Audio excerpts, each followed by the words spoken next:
This is Andy Gutierrez from StarWars.com, and you are listening to Coffee with Kenobi with Dan Z. This is the podcast you're looking for. This is Ashley Eckstein, Ahsoka Tano from Star Wars The Clone Wars and Star Wars Rebels, and you're listening to Coffee with Kenobi with Dan Z. Hello, my friends, and welcome back to a special episode of Coffee with Kenobi. We are going to review the final 2 episodes in Season 2 of The Bad Batch. With me is my co-pilot through all these episodes of The Bad Batch, Mr. Mason Zehr. Mason, welcome back to the show.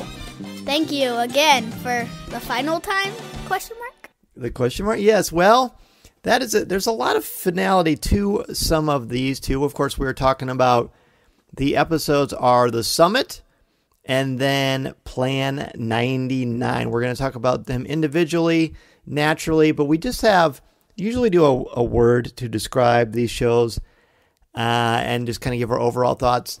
But my word for both The Summit and Plan 99 is very similar to your feelings. We talked before the show, a little pre-production, and decided that our words were the same for both episodes. So Mason, go ahead and share your words for both episodes and overall thoughts. My word is dramatic because Tech dying, Saw Gerrera blowing up the base, whatever it is, so they can't go save Crosshair. So what would you say overall how you felt about both episodes? They were phenomenal. How come? It has so much to it. Let's get to it. I love it. Very nice. Very well done. My word is intense. These episodes were very much the white knuckle situation where you're watching it's like when you're watching the Super Bowl and you want your team to score at the end. But in the Super Bowl, you're not worried about something bad happening. I mean, you are, but not like what happens in these 2 episodes. Because as I said often, what was great about Rebels and also about The Bad Batch is we don't know what is going to happen with these characters. We have no idea. So there's a lot of tension there because of the results of that. And I thought these were just tremendous examples of storytelling. This season has cemented it for me. I now feel like The Bad Batch is below Rebels, but in front of Clone Wars for the best Star Wars animated series of all time. That's how good The Bad Batch is, and that's how good Season 2 of The Bad Batch has been. What about you? Have you thought about that, where you would rank them? Top 5. Top 5 for sure. Is Rebels still your top? I'm not sure. I'd have to think about that. Yeah, and actually there's a few episodes of Clone Wars that we haven't watched together yet, but I'm sure that we will get to those. So let's get to The Summit. At the beginning of this, it's nighttime on Pabu, and the team has been looking over the data from the Imperials. They want to figure out what's going on because they want to try to find where Crosshair is. They want to rescue him. But he is so hidden and so well, all evidence of him seems to be completely gone from the system. But we do find out there is going to be a high-level Imperial summit at Tarkin's compound on Eriadu, which is E-R-I-A-D-U. Now, before this, on StarWars.com, we were looking, and I realized I know why that planet sounds so familiar. Mason, tell our Coffee with Kenobi listeners why Eriadu is familiar. It is Tarkin's home planet. That's right. In the book Tarkin by James Luceno is where they talked about Eriadu, and now this is the first time we actually get to see it live on screen or in animation, so that was pretty neat.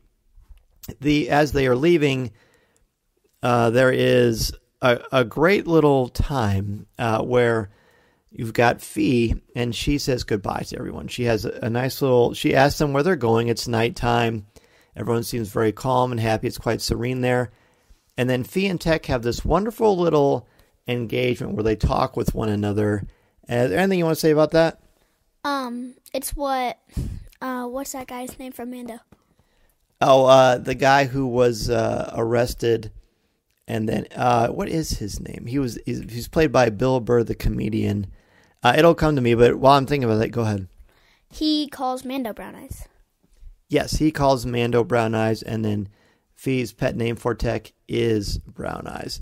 Now, the challenge here is that, as we know, Tech very much goes by logic. He's not soulless. He has a personality, but he's more driven by things that he can process with his brain as opposed to his heart. But it's clear there's a little bit of tension between the two. Do you think that Fee has a crush on Tech? Yes. How can you tell? She says it basically every episode. That is kind of true. My favorite part, though, is when she says, well, don't go run off with any pirates or smugglers while you're gone. And he looks at her and he says, I won't. But then as she walks away for the briefest second, he cracks a very, very small smile, which I thought was really fun. Mm. And would you expect much more emotion from Tech? I wouldn't. No. I barely expected that. Yeah, so even getting that I thought was nice. Then they end up going. Then we get a cutscene to Dr. Hemlock arriving at Iriadu's base with the Bad Batch, sneaking along.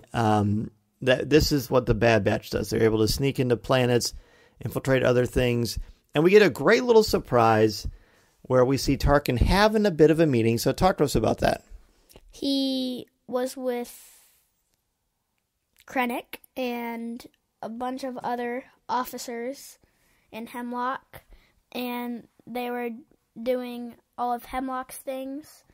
And then as soon as it was Krennic's turn, Tarkin said, okay, let's talk about Project Stardust. Yeah, there's some great Easter eggs here, and it was Mayfeld. Miggs Mayfeld was the guy we were trying to think about before. Okay, so yeah, when they're sitting around there, this is Tarkin's top brass. We've got Hurst Romadi, who was seen in A New Hope. We've got Barton Coburn, who was seen in Star Wars The Clone Wars. And, of course, Orson Krennic, who is seen in Rogue One. And the actor who plays him, where'd it go? Oh, yeah. The actor who plays Krennic, Ben Mendelsohn, is going to be in, who's been in the Marvel Universe. He plays one of the head Skrulls. He actually voices Krennic in this episode, which I thought was a really nice touch. And when I listened to it, I did not recognize that. But basically, they're catching Tarkin up on all of their plans. We learned that Hemlock very much is like, this is my plan. We're going to take care of two birds with one stone. I need to find the female clone, and I need to be sure that I am able to get rid of the other clones too, because then Tarkin says, well, what about the clones? They're not going to agree to this. And do you remember what his opinion was of if the clones agreed or not? He doesn't care they're Empire property. That's exactly right. You have a great memory. He says they're Imperial property. And so they just kind of go on with that. When the attack starts, when the Bad Batch infiltrates and things go awry with Omega, and there needs to be a distraction. So it's Wrecker, right, that helps with that? Or no, it's Hunter. Who was it? Or was it? I can't remember. Now we've only watched it once. And I think emotionally, I don't know how many times I could watch these episodes, to be honest. Yeah. But there's a distraction there that helps them out so that they can try to perceive on this mission they want to plant a tracking device so they can follow Hemlock to where Crosshair is. But it's not going to work because there is a surprise. There are a lot of surprises in these two episodes. This is one that was not one I was excited to see. Talk to us about the surprise. Saw Gerrera. What does he do? Blows up the place that they could help to find Crosshair. Yeah, he shows up in his animated persona, and he and Hunter have this great conversation. It's pretty quick, actually. But basically, Hunter is saying, we are trying to place this tracking device. We're trying to find our friends. You're going to have to stop this explosion. You're going to have to stop this little planning. And it was cool how they kind of laid it out, seeing that, oh, wait, the communications is out in this area. Communications are out in this other area. It's because of Saw. Now, who did you think was going to be the other person infiltrating? I kind of thought it would be Ahsoka. I had no clue. Well, to be fair, I guess I should say I wanted it to be Ahsoka. Yeah. But I knew that she was not going to do it because she's hiding from the Empire because of everything that's happened with Order 66. So the debate they have back and forth is, you expect me to call this off to save a few prisoners? That's what Saw says. And Hunter, he says, we're trying to fight an empire. Their debate, however, is really cut short because here come the security forces and the fighting ensues. Tarkin is not interested in letting his people leave. He shuts down like the shutters, for lack of a better word, over the windows. And while everything is shaking and exploding, they're just sitting there. And you can tell people are nervous. But Tarkin, why does Tarkin not want to evacuate? What is his deal? Because he knows the Empire. Well, he thinks the Empire can win every battle. That's right. And remember in Star Wars New Hope, he refuses to evacuate and the Emperor's moment of triumph. And then the Death Star gets blown up. So it's kind of a nice little harbinger to what that's going to be. So they have to reach the cable car.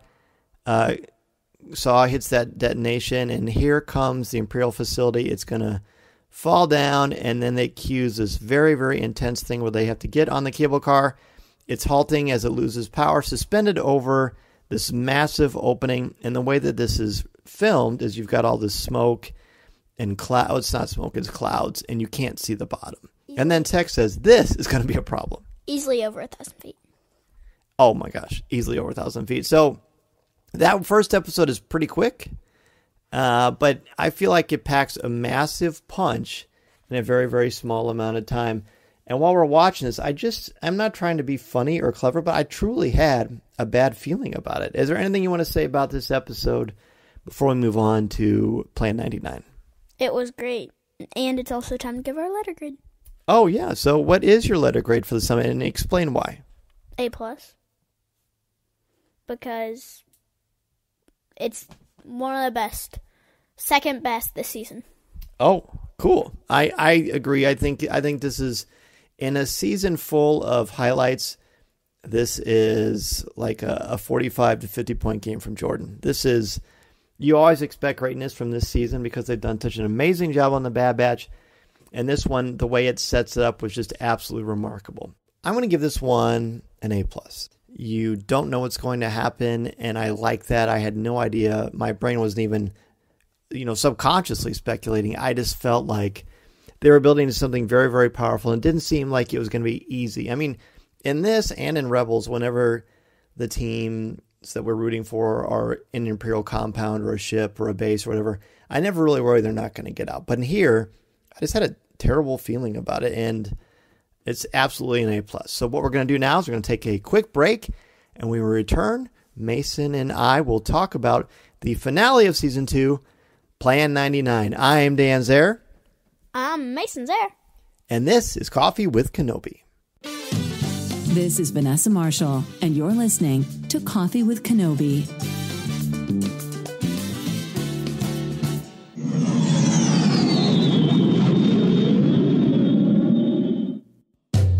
We are back. It is time to talk about Plan 99, the last episode in Season 2 of The Bad Batch. We've already said our word because we just felt like both of these episodes encapsulated it perfectly.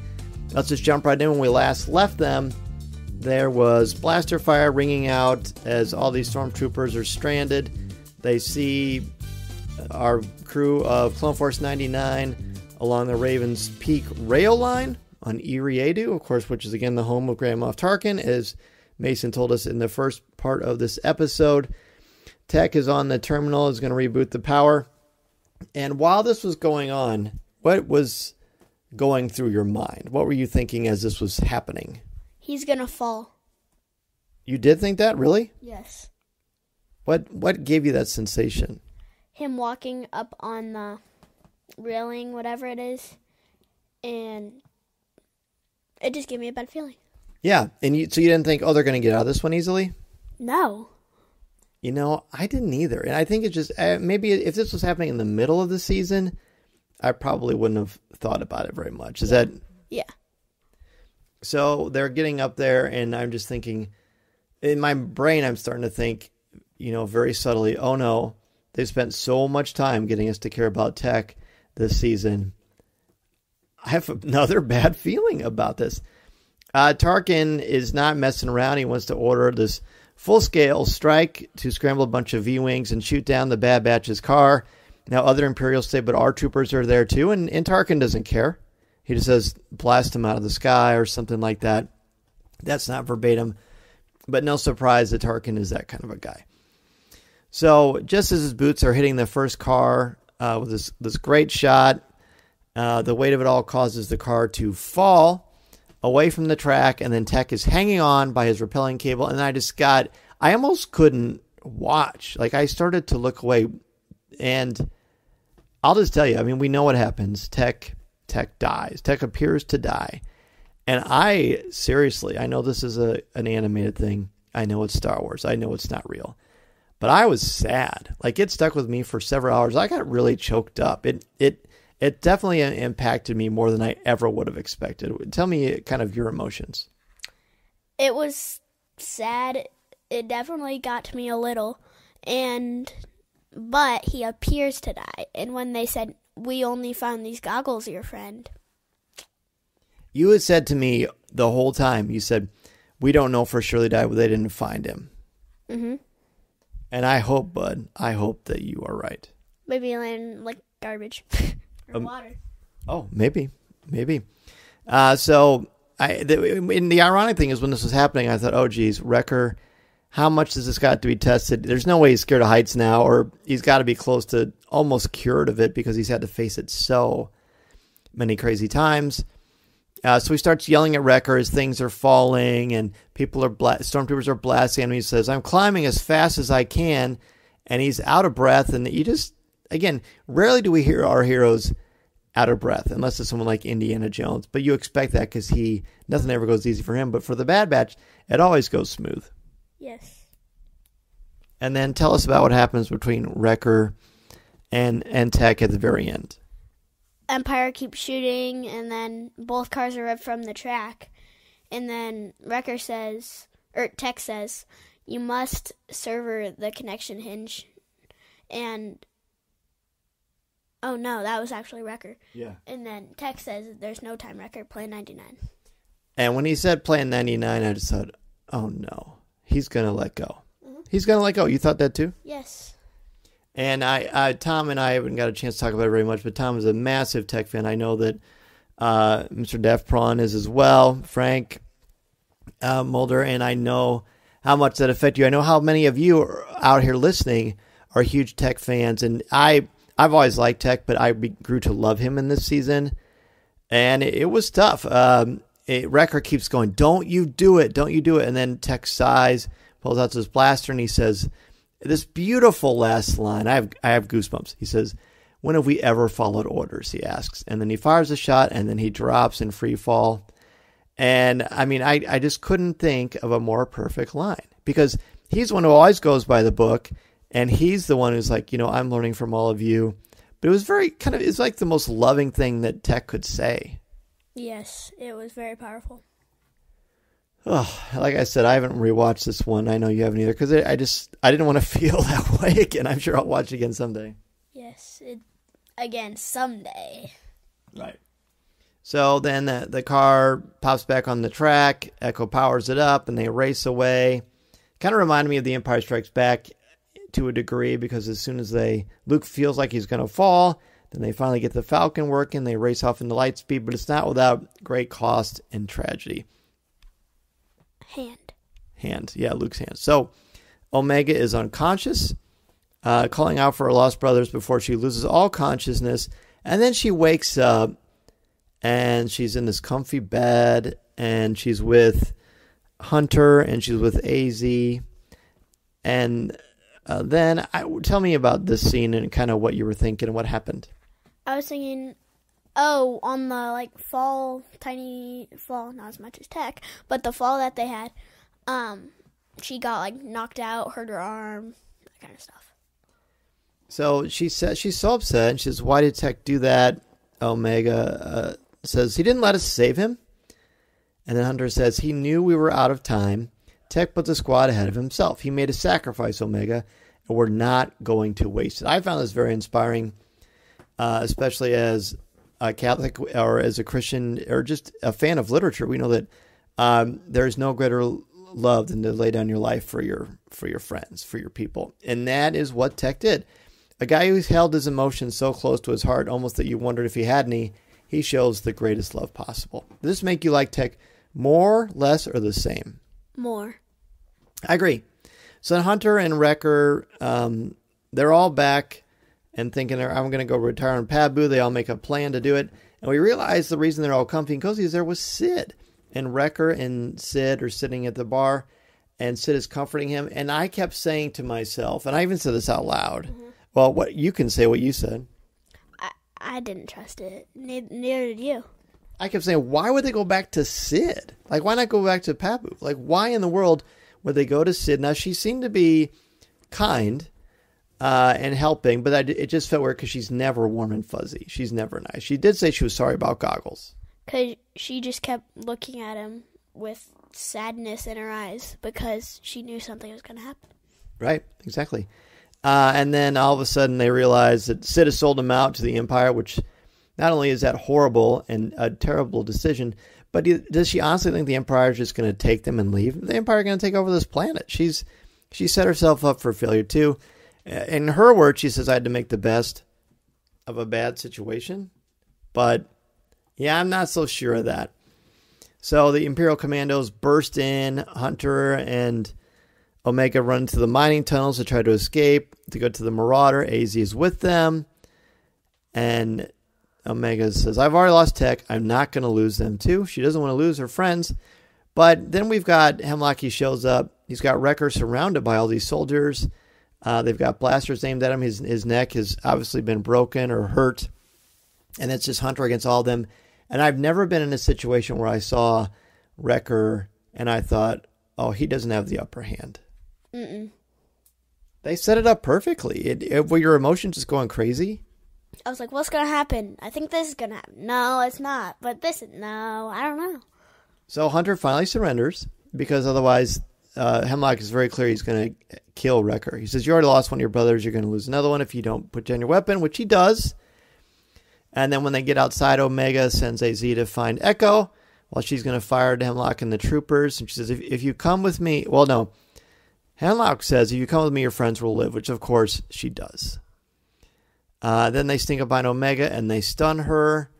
And you just feel like, oh no. Then these AT-ATs shows up, or these scout troopers. But we looked up on StarWars.com and tell us what you learned about these new walkers. They're like a kind of AT-AT AT-AT or ATST. Yeah, it's like the ones after the ones in Rebels and before the ATSTs we see in Return of the Jedi and The Mandalorian. These are called AT-AC walkers. Wrecker and Hunter are able to free themselves. Hemlock gets Omega and races off, get on the shuttle, and they race away. And then you just think, is this really how it's going to happen? Is this really it? And they're concerned because there's no way to track Hemlock's ship. He could have taken Omega anywhere. And then Hunter says, and he's very determined, we're going to get her back. And we don't stop searching until we do. Now, here's the good thing about this. His special ability is that he's a tracker. Hunter is a hunter. So that gives you hope. But the fact that they're so well hidden, even from Tech and Echo's abilities, you just don't get a good feeling. Then we get a very long, extended finale. And tell us about it. It is... So there's Nala say Hemlock wasn't lying that she's alive. And when she sees Omega, she has this disappointed kind of sorrow. But I'm surprised you're here. Look. Yeah. Sorrow is right on. And then what's said is what the Emperor wants is impossible, she says to Hemlock, and he says, if you refuse or fail, Omega will suffer the consequences. So he is using their affection for one another to motivate her. And you can't help but think this is somehow attached to the rise of Skywalker and Palpatine eventually figuring out how to come back in a clone body. Yes. So it is cool that they were connecting it like that. She goes in a lab, and there's all these, it looks like clones in tubes. And she says, what have you done at Crosshair? He's laying there. And she demands to talk to Nala Se. But Dr. Emery is there. And she says, I don't know you. And they look at each other. But then the doctor looks at Omega and says what? We're sisters, Omega. So what do you think about that for a twist? She's a clone. Yes. And so I was surprised that there's another clone that's a female clone, because Omega was the only one, and she appears to be significantly older than Omega. We don't know her story. I thought it was the same actor that was voicing both of them. Like, I thought it was Michelle Ang voicing both of them, but no, Dr. Emery Carr is voiced by an actor named Keisha Castle Hughes. So she voices Dr. Emery Carr. So that was surprising. I think it was Greg Cass who had said when he was on the show that he had a feeling that this was going to somehow be a relation, and he was right. Yeah, I think it was him. Yeah. I was a little, I thought of that right away, and I also thought, oh man, I don't know. The whole thing's a stunner, but this one again is an A+ for me because you can't ask for more emotional investment. This all works because of the great character stuff we've seen throughout the entire series, but also especially this season. We haven't seen Sid with the Bad Batch since Faster. And then she did promise that, basically going against her was not something that would happen lightly. And they were right. So if there is a positive, besides the great storytelling and getting to watch all these with you, it's that I feel like, oh, how could there not be a season 3 because of the intensity of what happened here? Listening to Coffee with Kenobi, you are, with Dan Z, the podcast you're looking for. This is...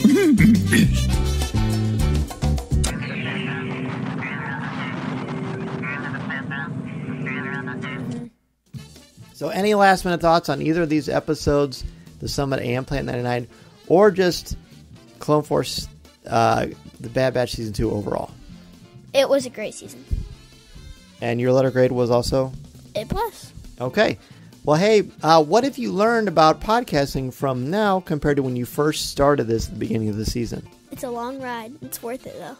I love that. I can't tell you how much seeing you grow as a podcaster and someone who is good at analyzing stories, and as a young man, and of course as my son, I love you and I couldn't be more proud of you. It's been so great having the mic with you, pal. You are, of course, welcome on Coffee with Kenobi anytime. Thank you so much, and thank you to everybody who's been giving such kind words and feedback about our burgeoning little podcaster here, Mason Zehr. Maybe I'll be on 4-Over sometime. Maybe you will. Hey, thanks again. Thank you. So be sure to get your top 5 ready. We're going to combine The Summit and Plan 99 together into one top 5. And then, of course, we will talk about the brand new episode of The Mandalorian. Remember that the new CWK Live will be on a new time, or a new day. It's going to be next Monday, not next Tuesday, because I am getting ready to go to Celebration Europe, which I am very, very excited about. If you are going to be at Celebration Europe and you want to catch Coffee with Kenobi live, well, we are, when I say we, I mean me, I am going to be on the podcast stage. My guest is going to be Adam Christopher, New York Times bestselling author of Shadow of the Sith. We are going to be on the HoloNet News Stage, Room 14, on Friday, April 7th from 4 o'clock to 5 o'clock p.m. That is Friday, April 7th from 4 o'clock to 5 o'clock p.m. on the HoloNet News Stage, Room 14. And we're going to talk about our favorite memories and scenes from Return of the Jedi in honor of the 40th anniversary. So on behalf of myself and Mason Zehr, we will see you next time, everybody. Thank you so much. This is the podcast you're looking for.